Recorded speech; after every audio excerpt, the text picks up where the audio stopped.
EPCH, we'd like to welcome you all to the first knowledge session of IHGF Delhi Fair Spring 2024. And let's acknowledge the august presence of Sri Ravi Pasiji, our former chairman of EPCH, and also we have with us Sri KL Rameshji. He is a member of the board. And of course, Dr. Preeta Hussain, who will be sharing her knowledge with us in this session. May I remind you all to kindly switch off your mobile phones in case you haven't done so till now. You may put them on silent mode. So welcome to the exploration of emerging horizons, navigating future trends. And enlightening us on this today is a distinguished expert in the field. Dr. Preeta Hussain is a professor of fashion and lifestyle accessories at NIFT Delhi, a design professional with a diverse range of expertise spanning fashion body and adornment design, strategic thinking and design, experiential design and spaces, lifestyle trends and forecasts, as well as transdisciplinary aspects of cultural studies. Her instructional and research contributions extend across both undergraduate and postgraduate programs. Her international recognition includes being invited as a faculty researcher for a specialized program, Masters in Strategic Design at Politecnico di Milano, Italy. She has also contributed significantly to the realm of color forecasting for Asian Paints Color Trends Workshop and has been invited by DC Handicrafts as a panelist for empanelment for designers and handicrafts awards, and she has many other achievements to her credit. But without any further ado, before I request her in fact to start her session, I request Ravi Pasiji to kindly welcome her with a bouquet.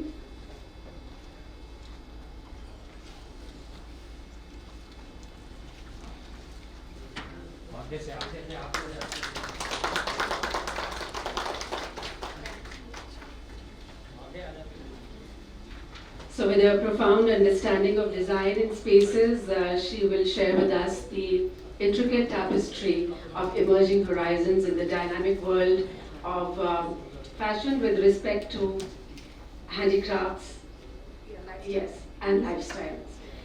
So over to Dr. Preeta Hussain. Yes, please. We also welcome amongst us Shri O.P. Prahladka ji, former chairman of EPCH, who has just joined us. Welcome, sir.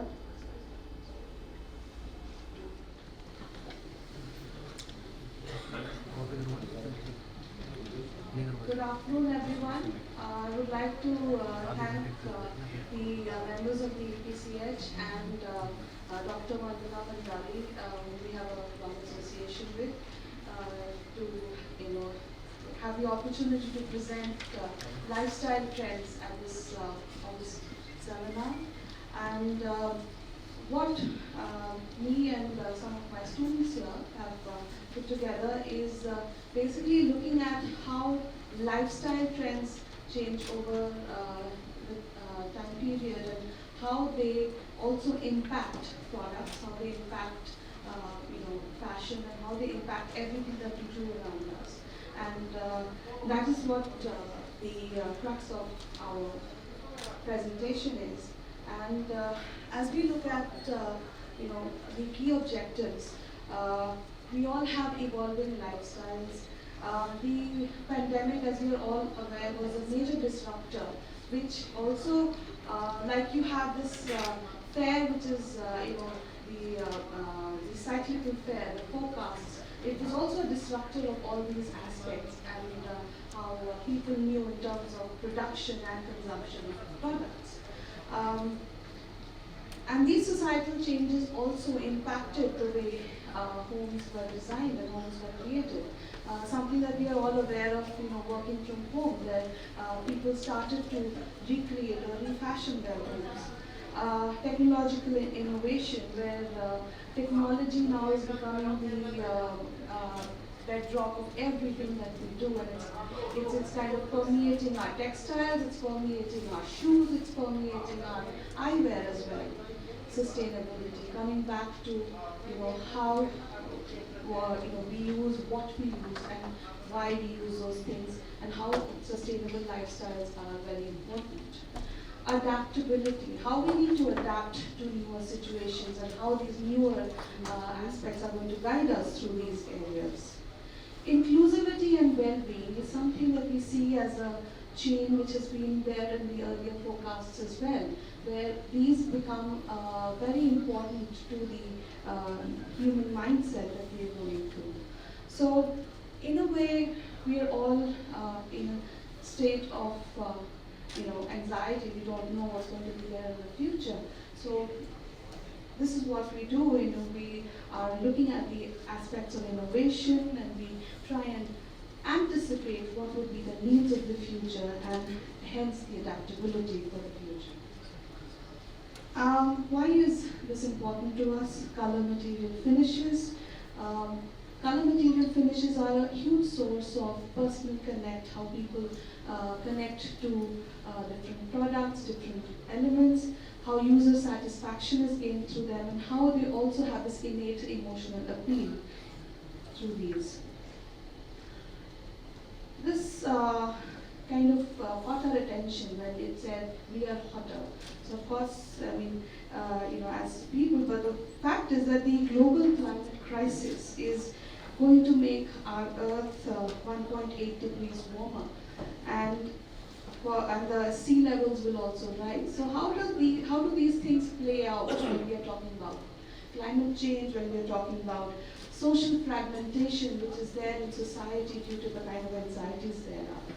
Digital aspects in terms of digital disinformation, where AI is ruling not just design and other things, but also maybe news at some point in time.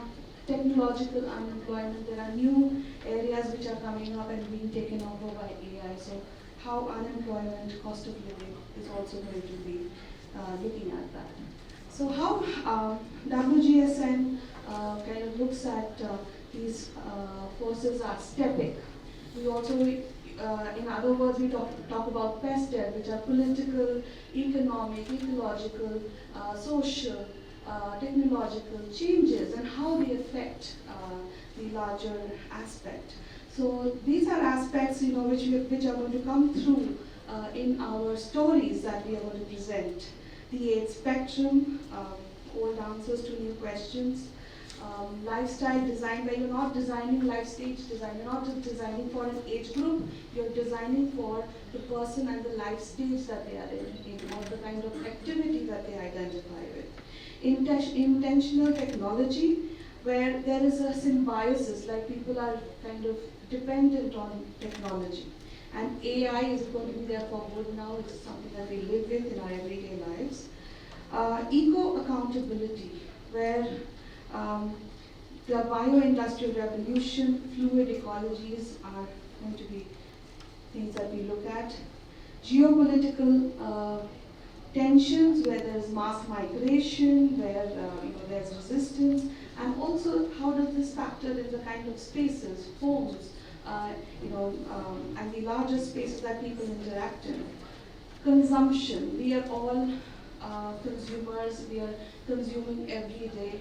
In fact, if we all start adding up the number of home deliveries that we get and the number of packages that are supplied to our homes, we will have a huge amount of products that we're consuming.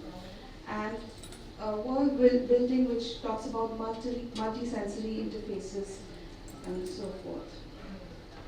So these were some of the things that we looked at, the static analysis, some fairs and exhibitions like the Salone and the how these were playing out in the other fairs across, and the mega trends which were there. And this was the system that we followed. The demographic snapshot right now of the consumers. We have the boomers who are going to be close to retirement, but also a very significant a player in terms of what they demand in terms of products. The Generation X, the 45 to 60-year-olds who are now on their way to retirement, but at the same time, they are, wanting to get into newer activities, wanting to have newer engagements. The millennials, the driving force right now, the 29 to 44-year-olds, and what are the things which are kind of their important issues that they are dealing with. The Gen Z, 13 to 28, I find it a huge gap. A 13-year-old and a 28-year-old have totally different worldviews.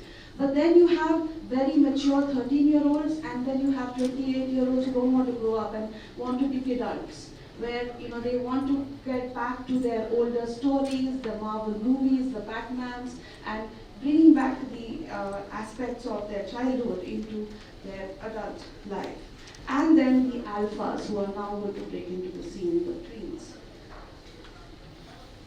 So what are these associative sentiments? And this is something that we see also as a backdrop from the COVID times, our disassociation, blank detachment, idleness, where if you see a lot of discussion is there about escape pods or sleep, and how afternoon sleep is very regenerative for health and brain health, and people are saying short naps are important, taking a break is important. So idleness, not just as a leisure or an activity that you do every day, but as a soft protest, where the right to pause, the right to rest becomes very important.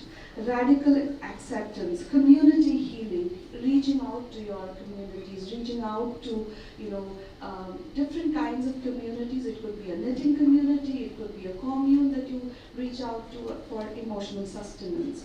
Conscious hedonism, of course, is a story which has been seen in terms of consumption also. Neo-altruism, where you're talking about a caring economy. Again, as we see, the world is going to be top-heavy. The world is going to have a very large, older population, where the caring economy becomes very, very significant, and direct-to-care also. The reductionists are people who are trying to rehumanize their lives and also build up these networks to the communities.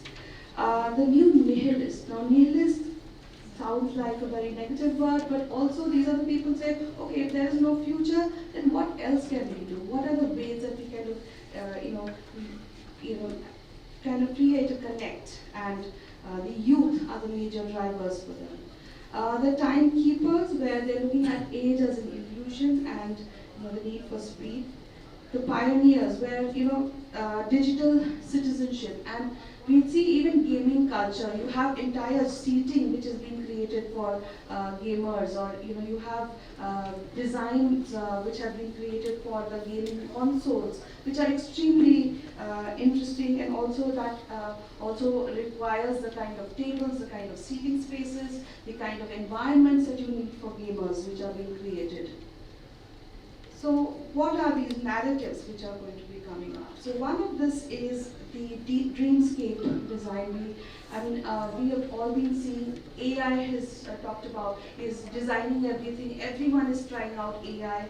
AI can now make Michael Jackson sing the Hindi song, and also you can generate spaces. So how would AI look at these kind of spaces? And if you notice, it's also work and also spaces outside the houses, where future homes and environments are looking at the desires and blurring lines.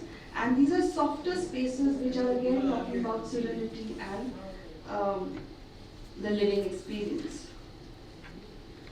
Dreamscapes, if you see, are these elements where you have sensory showers, where the bathrooms are becoming spaces to pause, places to rest. And you also have the lighting within the bathrooms, the walls, the textures, the kind of details which are there are recreated for them. You also have things which were ignored products earlier, the white goods like fridges, become spaces for interaction and for digital enhancement.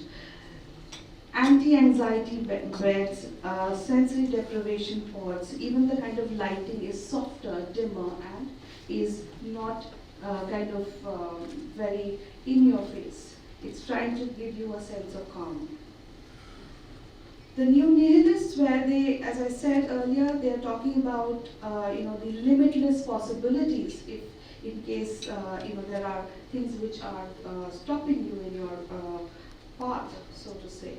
So they are talking about sculpted spaces, and this is where we also looked at how WGSN has looked at AI.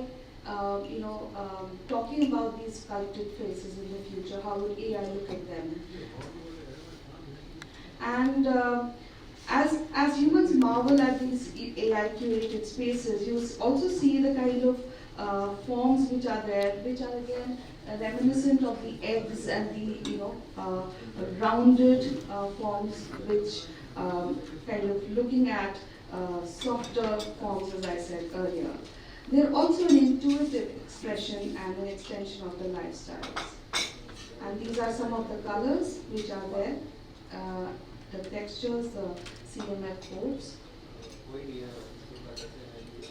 The other story that we came up with again is the healing oasis, which is a beacon of tranquility and self-discovery, and we see how nature plays a very, very strong role in that healing process. And this is where this entire thing of the indoor activities going outdoor. People are, looking at outdoor kitchen spaces. They're looking at, wooden ovens. They're looking at barbecue spaces. But they're also looking at communal bathing. They're also looking at, your bathroom spaces or maybe bathing spaces, which could be outside. So basically, trying to kind of blur the lines between the outdoor and the indoors. Where the human has been kind of confined in a cage, which was the home during the pandemic, and then even though the home is a haven, you still want to have that connect with nature to heal you. And the healing oasis, as we saw in Maison d'Objets, the day bed, where again we see the story of leisure, the day beds coming in. We see the kind of spaces where water, healing, the sounds, the rustling sounds become very, very important. And you also see the tactility of craft products, which are very, part of the story of healing. And they also are something, which we have observed in Architectural Digest, we've observed in, the Maison d'Objets, and where nature, we are nature and nature is us, trying to create that connect. And the story of stress and anxiety is something which we see even as the timekeepers, where they're talking about the accelerated youth aging, where stressors have physically altered the adolescent's brain, making their structures several years older. So we see a huge percentage of change where people would feel stress occasionally. Now it's become a more regular pattern. And how do homes, how do products, how do these spaces help create these or kind of alleviate this problem? And that's where we come to our serenity homes or tranquil haven or holistic harmony, where WGSN has looked at these spaces. And also there are fluid spaces where you could have your privacy, where these spaces have can be demarcated as a private space and also a public space, depending on the kind of dividers which are created for them. And the soft hues have adorned the walls, and aromatherapy and the kind of diffusers. And you also see that how in Salone di Mobile in Milano, they've talked about the outdoor spaces again and how these spaces kind of become cradles for our bodies, promoting relaxations. Smart plants chosen for their air purifying qualities, breathing life into space. So these are things which are going to be there, and you see the kind of texture, tactile, color material finishes which are there for these serenity homes. Biophilia is a story that we have observed across all kinds of forecasts, where biophilia is a very, very important aspect, where the home pod is breaking these walls between the outdoor and the indoor, where merging architecture with nature's embrace, transparent walls are embracing and welcoming the gentle sun's rays, and there's a harmonious marriage between technology and nature. And we see also the recycled materials here which are being brought back. We also see a lot of broken period aspects of heritage which are brought back into your environment to build that connect with nature. Something which was very important and has come up is shared spaces, that inclusivity extends to all species. So this the theory that the inclusive world, or for all genders, for all people, but inclusivity to all species, and it's a post-human kind of a concept where the human is not the center of the universe anymore. You are saying that it's beyond the human, and the human is not the only element that is ruling the nature and ruling everything around us. And we need to be cognizant of the fact that inclusivity is talking about species. Inclusivity is talking about the kind of nature that we are surrounded with. And this is also very significant in the way that the world by 2030 or 2040 is said to be more urban. So then, if we are going to be more urban, we are taking over more spaces, which belong to other species at the same time. So multi-species living dynamic spaces where shared spaces become a collective haven. And these shared spaces also are not just for family spaces, they're communal spaces. If you have spaces where you have a same kind of interest areas, and all of these communal spaces come through. And we saw how architectural digest, design boom, you talked about these shared spaces where the spaces for the pets are also included in the furniture itself. It's seamlessly part of your entire space. A lot of people now, if you ask them, about their children, so they say that, pet dogs are their children. There's a $1 billion industry on pet products and pets which are, there right now. And this is something which we saw as a major trend, where the pets are seamlessly blending into the homes and multi-spacious living. The reductionists are people who don't want to, the whole Mary Kondo look that we want to use less, we want to wear less, and also buy near. So this zero kilometer design, buy local, or have less, less preservatives if you're buying local. You have less cost of fuel if you're going to be procuring locally. So how buying local and how buying things near me can be smaller steps that you take towards sustainability, and they look to break this whole cult of convenience.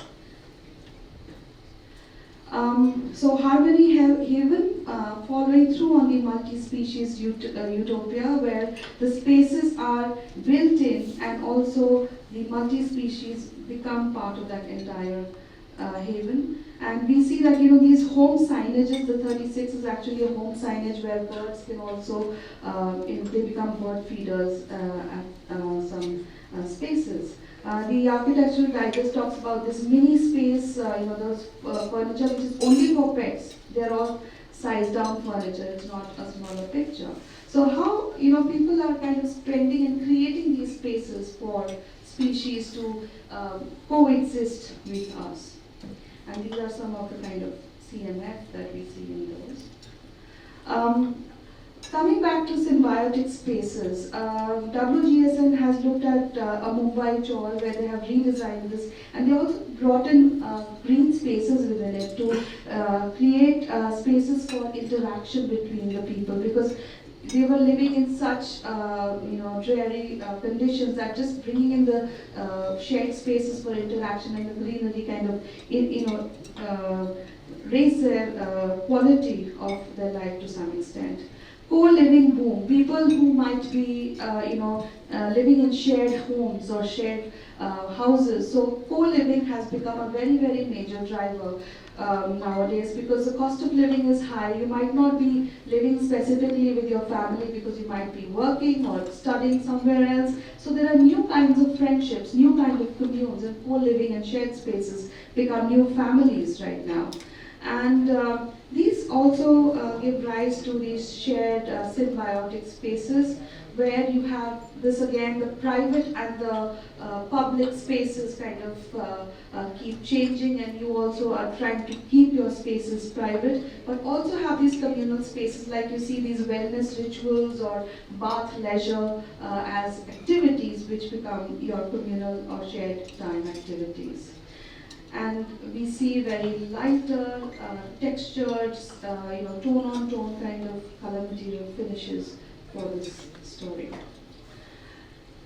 Compassion, resurrection is something that, as the kind of inclusivity also looks at the older population, people who have different kinds of disabilities. So when we are designing products, are we making sure that they are accessible to all kinds of people? So simple thing like a basin, when you're standing and using it vis-a-vis when you are on a wheelchair and you're using it, whether the basin can be accessible by different kinds of people with different disabilities.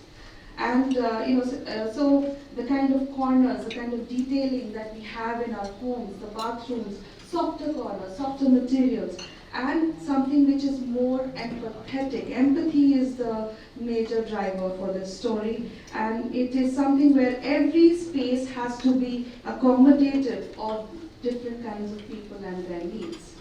So it's basically welcoming to a future where design meets inclusivity. It's not an afterthought that, oh, okay, now we need this, now we want to put a handle which does not go with that entire look. But this is something which is going to be built in, and empathetic design is something which is going to be part of our design language in the future. And as we see, the compassion and resurrection story, which has been brought forth, also staying stimulated. How these kind of stimulations, the kind of materials, the way that the materials are also stimulating the different people and their thoughts. So they talk about degrowth. We are constantly talking about growth, more economy, but one has to be also very, very clear that degrowth is also important, how much to consume, so that there is lesser waste at the end of the day. Intelligent packaging, where brands are more responsible to the economy, ecology, and social value. So homes beyond the conventional constraints, the universal design, and this is why WGSN, Architectural Digest, all of these different forecasters have talked about this, where this becomes a part of the homes of the future. The embrace of empathy. Even we see that in Salon de Mobile and Maison L'Objet, where natural materials, but at the same time accessible materials. We see a simple wall and door, because many of the doors which are there are not friendly for wheelchairs because of the width of the door. So simple things like if someone with a wheelchair wants to access this place, is it something where they can access this entire space? So these are things which have to be brought into our design vocabulary. So the embrace of empathy is also talking about these textured and flawed products in a way, and these flawed products also have their own beauty that can be brought out. Fluid homes, dynamic realms of possibility. where you're redefining the sofa to say whether it has to be a right angle space with cushion space, whether different postures can define the way that our leisure seating is done. And some of these aspects of these fluid homes, because we've all dealt with fluid homes during COVID. Our drawing rooms became our workspaces, our bedrooms became schools. So fluid homes has been part of the vocabulary, and so many big conglomerates have shut down their offices. People are working from home. People are just going to office for 2 days or 3 days a week. So it's changing the entire culture of how people are navigating their lives, and that is also going to affect the home. And these fluid homes are spaces where you can kind of create these different kind of activity spaces within these homes, and also leisure and rest becomes a very, very important part that we do not forget. So as we said, the pioneers, the digital citizens, gaming culture, as I said, is very, very important. And gamers have their own competitions, and they have their own economy, so to say. I mean, gaming economy is on the rise. And simple things like so many people who have started businesses from home. You have Instagram businesses, people are doing DIY, and they have their own small little economy which is contributing to their homes. So how these things are also becoming modular, a touch of tomorrow's living. And somewhere we see there's a back, that there's a harking back to the craft, again the handcrafted, which was kind of missing. Everything was very, very smart. Everything has been, is going to get smarter day by day. As I said, your footwear will have your pedometer. We are all wearing smart watches anyway, which are, taking every aspect of our blood pressure, our probably all our information is there on the World Wide Net. And then, these modular realms, how, as we see, Yanko Design had the souffle modular interior scape, where your seating space becomes your sleeping space, or modular spaces for multiple people to sit at the same time. So how modularity can also contribute to this entire dynamic fluid essence. And these are some of the kind of the beehive concept, and the kind of color material finishes. As we started with We Are Hotter, and as we said, the world is getting hotter, and what I found is an interesting kind of thought, where exploring the darker side. If we see, I think people are exploring the darker side even in popular culture, whether it's a Batman and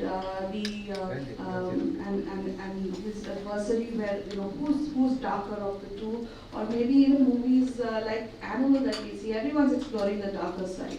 But on a different note, darker always does not mean bad, or does not mean the negative. So because of the kind of heat which is going to be generated, we already see, in the youth nowadays, people are staying awake later, right? Everyone sleeps late.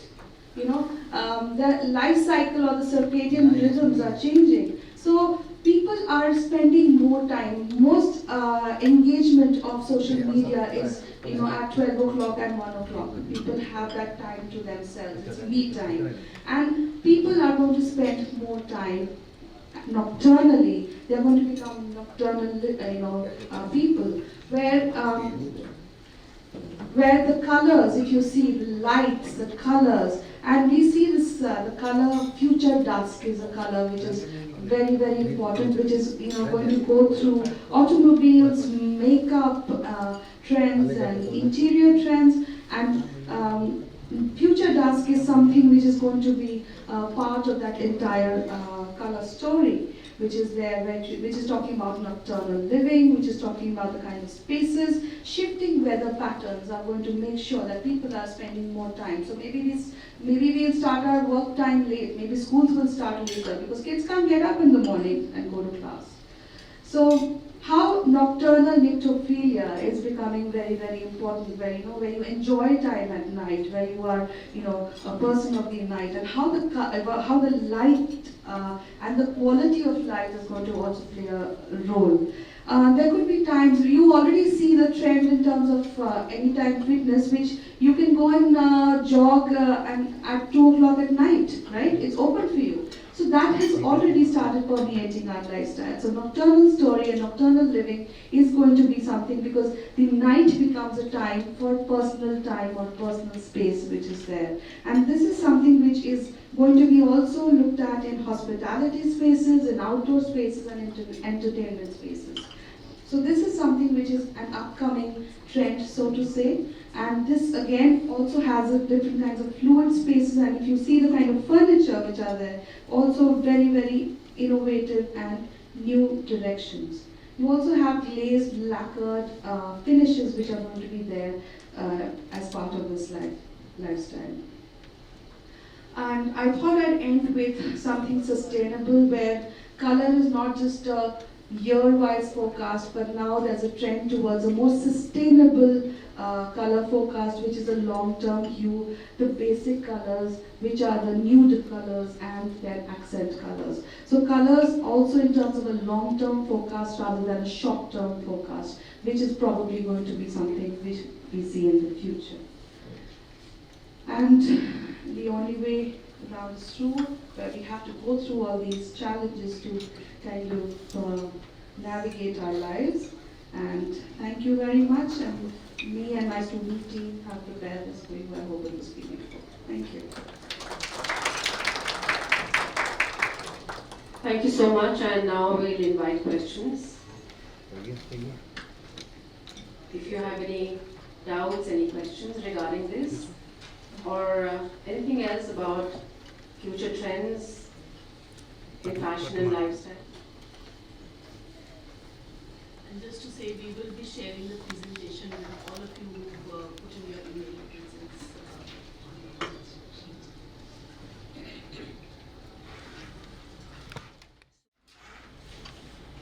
Can we carry on? So before we felicitate our expert, I request Dr. Vandana Bandari. She's a design advisor at EPCH, and she has a wealth of experience and knowledge. She will be shedding light on Design Connect, which is a new initiative of EPCH. It has yet to be formally launched, but she will just apprise us of what this Design Connect is all about.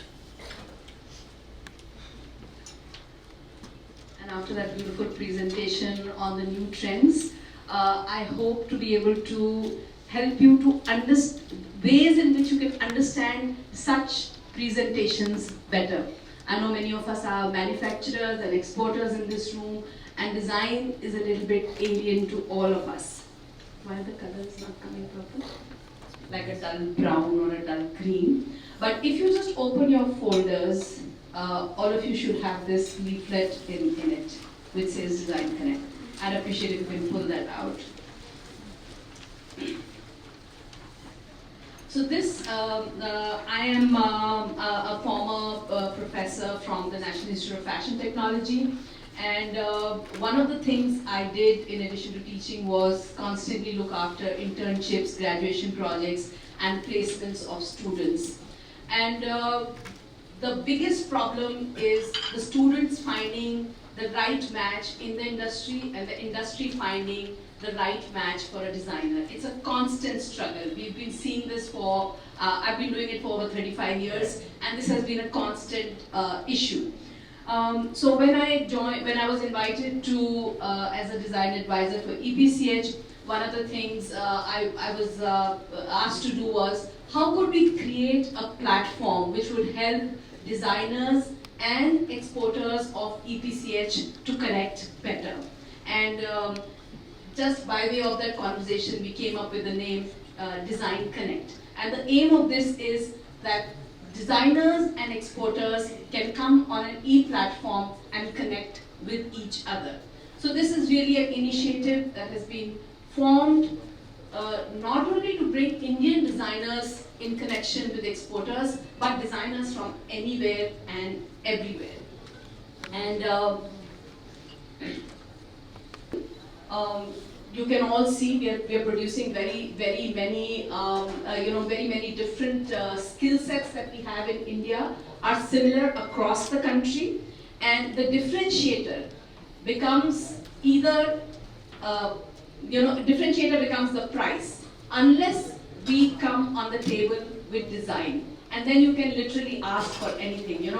I know people who will create ranges which cost exactly the same, but if it looks better, you can demand a better price in the market. So design is going to be the differentiator, has been the differentiator, and I think going forward in the future, seeing the market conditions, it's going to become a bigger and bigger differentiator for all of us.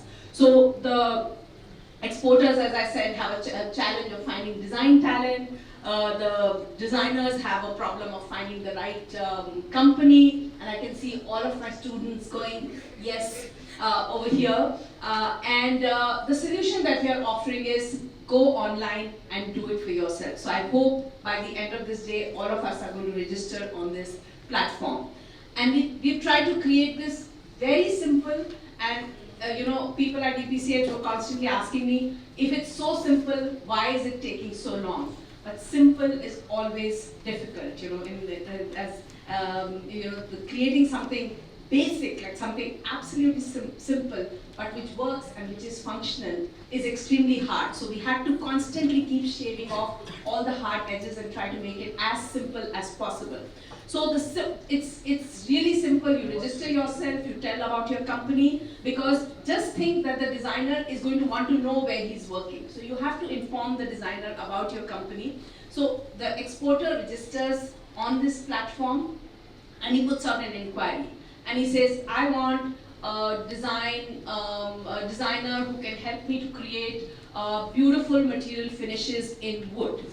You can be as specific as that, or you could say, I want a furniture designer. So depending on what you're looking for. So you put out an inquiry. The designers, we will be reaching out to and asking them to register on the platform using social media, using some of the academic partnerships that we are forming. And we will have a set of designers already on board.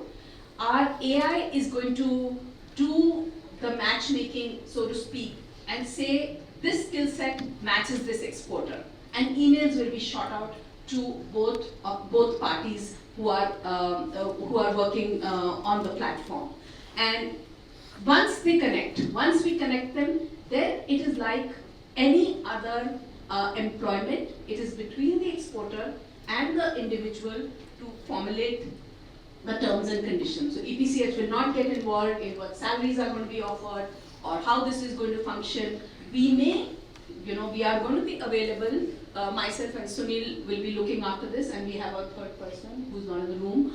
We will be, constantly guiding exporters and designers, and we will have a help desk. So anything they need, that we can help to find solutions for. And this is just, you go and register, you post your profile. So it's very simple. You can put your portfolio there for the designer, you can talk about yourself, you can put your biodata. And similarly for the exporter registers and he posts a job, and that's where we will be. And I don't think I will need to talk about the benefits. I'm sure all of you can see the benefits, so I'm not going to read this slide out. It is going to be an amazing platform if all of us choose to actually register and use this. And I am extremely hopeful that by the end of till the next fair, every single exporter that we have in EPCH would have registered on this platform. Okay. So we've come to thank you, but I do want you to look at the reverse page where we have our academic partners. So we've just started this exercise a couple of months back, and we have already some of the top design schools who were keen to work on this. So if you're looking for students to work on internships in the summer, do it ASAP, because this is the time students are registering for internships. Most design schools also have graduation project, which begins in January, and if you're keen on that, May, June is a good time to start. All colleges will also be having placements by about March and April. So this is the time to really be posting jobs and looking for interns. So we have the National Institute of Design from Ahmedabad as our partner. All the other 4 NIDs are also on board. We just haven't signed our MOUs, so I haven't got them over here. But we should have that ready before their placement season starts. And we have a large number of other design schools, MIT Institute from Pune, UPES from Dehradun, Atlas Skill University, what else do we have? World Institute of University of Design, the Arts College of Design, and we are partners with the Cumulus Association, which has about 360 international design schools under their banner. So we have access to all of them. You just have to register and sign on. Thank you so much. Now request Mr. Sunil Singh to talk about our other design sub thing that we do, the design register. And yes, we are working with NIFT also. Everybody's asking, you're from NIFT, how come you don't have an MOU with NIFT? Hello everyone. So trend forecast has been given to you, and after that designer has been provided to you. Then the next thing is design has been made.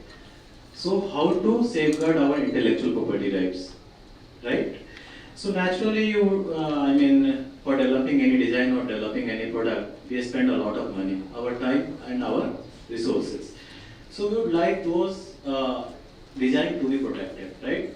So there is one body of government which protects the design, which is Registrar of Design, Trademark and Patents. But what happens? It takes longer time. It takes between 7 to 8 months. So depending upon the capacity of our exporter member, they produce like from 10 to 100 design each season, and our season lasts for 6 months, right? So in past we have observed that there are conflicts arises between fairs where 2 members complain us that this is our design and this is our design. In the past we were not having any effective tool to safeguard those rights, right? So we came with this initiative called Design Register. So what is this Design Register I will talk about? So there are various intellectual property rights, trademark, patents, copyrights, and one is design rights. So design right is an industrial right which is being given to the outer appearance of any product. It has nothing to deal with the functionality of any product, right? So the shape, configuration, pattern, ornamentation, pattern in which the color has been applied, whether it's 3D, 2D, doesn't matter. So the outer look of any product is given design registration. It has nothing to deal with the functionality of any product. So we came with an initiative called Design Register. So EPCH Design Register is an online platform where as soon as you have developed your product, you can register your design there. You can register your design, you can register your product. So the first thing about registering in design is that the design should be new and novel, and it should not be showcased in any public domain before the registration, right? You should not give those design to any of your buyers, or you should not showcase that design on your platform or anywhere in any way. So we will advise you to register that design as soon as you have developed that design. So basically it's an online platform where you can register your design. So for catching that platform, first you have to be an active member of EPCH. So you should have a valid EPCH. You should be a valid EPCH number. So you should be a bona fide member of EPCH. So after putting all the information, when you will put the EPCH number, you will get an OTP there. So you register there, you generate your profile, and you will be able to register your products and design there. So what are the benefits? So the cost of design registration, if you go to Registrar of Design and Trademark and Patent, the cost of registration, you have to hire an attorney, you will have to pay the attorney charge and everything. So the cost of registration is very high, but we charge a very minimum price of ₹10. So registering each design, you just need to pay ₹10. right? So you can always claim your rights on that product. So it gives you a unique IPR which will be related to that product, and your rights related to IPR will be safeguarded. And at the same time, if someone copies your design or product, we will always have an effective tool at our end which will safeguard your rights, and we will stop the display of unauthorized product. So these are the benefits. It gives a due acknowledgement to your design, protect and recognize your intellectual property rights, gives a unique selling point, gives a specific registered number with the council. I mean, for future, any conflict, this is the number which will decide whose right will prevail on that design. I mean, you will get a PDF receipt which will have that design number. So in case of any conflict, you just need to produce that design number. There is a design register management committee that will decide whose right will prevail on that design. In case of any illegal display exhibit of the design at the exhibition, EPCH shall assist the actual owner in any case, right? So this is the foremost benefit. In any case of conflict or anything, the EPCH will assist the actual owner. It's a complete confidential system. We don't keep any record of the design. We don't open design register. The records are with the third party. So in case of any conflict only, we will open the design register. Who can apply? As I already said that any bona fide exporter member of EPCH can apply for design registration. That member should have ready design EPCH membership number, and the application can be filled alone or with a partner. Even we had kept an option for artisan, but artisan should get a letter from any of our registered exporter member, right? That this is the original design of that artisan, and the artisan should have a valid artisan ID card.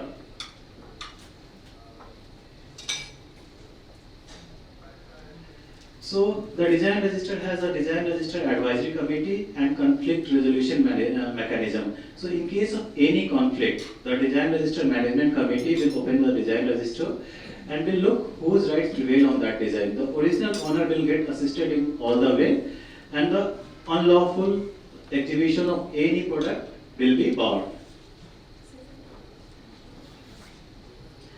So these are the procedure of registration. First, you should put your EPCH registration number. Then OTP will go to your registered mobile number. After that, you create your profile. We have a one-time registration fee of ₹1,000 which you have to pay. After that, you can recharge your wallet with 500,000 or 5,000, any amount you want. For each product, automatically ₹10 will be deducted from that wallet. So you can register n number of design. As soon as you have produced any design, you should register on that platform. But the condition is, if you have developed anything in the past, that is not eligible for registering on that design registration platform. The product should be new and original. It should be not showcased in any public domain before the registration. So if you have any question regarding design register, you can ask me.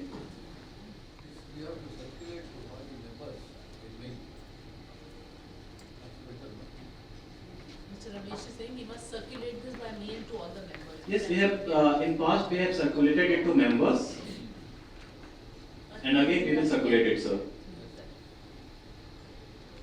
And also for the Design Connect, right on this thing, there's a QR code, and you can just scan that and get onto the website. So these are the product categories in which we can register our products on Design Register platform. So if you have any specific question related to Design Register, you can ask me right now. Participants here? Well, I think this is going to be phenomenal. EPCH has always, in every which way, it's been helping the artisans and exporters, and this new step is going to be game-changing. It is amazing, and I think you all should just avail this opportunity, because especially artisans, you know, for them it was very difficult to get connected to designers, and now everything is online, and they can do it at their own convenience, it's really going to be a game changer. So all of you please make use of this, and we thank Dr. Bhandari and Sunilji for apprising us of this Design Connect and Design Register, two new initiatives of EPCH. So the landscape of design and fashion, lifestyle is ever evolving, it's very dynamic, and it is this dynamism that keeps the industry vibrant and exciting and relevant. And we thank Dr. Hussain once again for apprising us of this. May I request you to kindly come here so that we can felicitate you. I request our former chairman, Shri O.P. Prahlad along with Mr. K.L. Ramesh, to present a memento to Dr. Preeta Hussain. Going to touch another very important aspect related to the export of handicrafts, which is on bank loans. We all take bank loans, and how to manage them and how to make them cost effective. The next seminar is going to be on that. So please remain seated. We already have our experts here with us. Let's sail into the next knowledge session. In a world where efficiency and financial prudence are paramount, one should focus on unlocking the secrets of maximizing capital efficiency. So let's embark on this journey that explores strategies that not only save costs but also optimize the utilization of resources. And we have our two experts here with us. He'll be talking on capital efficiency and guide on how to save costs and get the best out of one's money. A chartered accountant by profession, Mr. Chitani is a graduate from St. Xavier's College, Kolkata, and an MBA from IIM. He has 2 decades of experience in financial services, including banking, investment banking, and private equity. One of the very few in India to have raised funds from multiple DFIs, including World Bank. Welcome, Mr. Chitani. Yes, there he is. Can you please come this side for a moment? As we are introducing you, we'd also like to welcome you. Let me at the same time also introduce Shri Vishal Sharma, Deputy Director CII, who is also going to make his presentation. He has more than 2 decades of industry experience, having worked in sectors like packaging, textile, retail, telecom, executive education and trainings. He has an MBA in marketing and HR from Punjab Agricultural University and is a BBA from Punjab University. Mr. Sharma is associated with CII for more than a decade now, looking after industry capability development and competitiveness enhancement at CII's Center for Excellence for Competitiveness for SMEs. So I request Shri O.P. Prahlad, our former chairman, to present a bouquet. Rawatji and Shri K.L. Ramesh also doing the honors. We would also like to accord a floral welcome for Mr. Vishal Sharma.